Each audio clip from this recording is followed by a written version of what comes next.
নমস্কার। সমাজপত্র রং বেরং।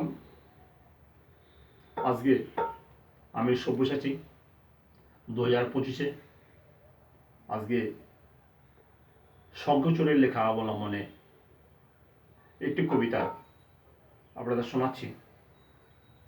হার জিত। কবি শঙ্করচূড়।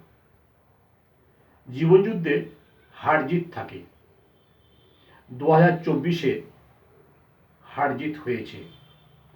2025-এ কি হবে কে জানে। তবে হারতে শিখিনি।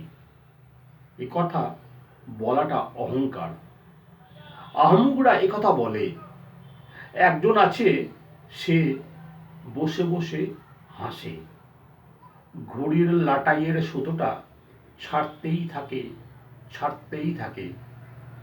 ভোকারটা ঘড়ির মতো গোর্তা খেতে খেতে মুখ থুবড়ে পড়ে। আর উঠতে পারে না, উঠতে পারে না। সেদিনই যে তার অহংকারটা মাটিতেই মিশে যায়।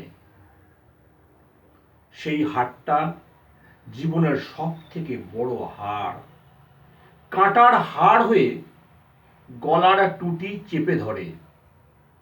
জিত সেদিন মাথা নুয়ে বলে, আমি হেরে গেলাম। নমস্কার বন্ধুরা।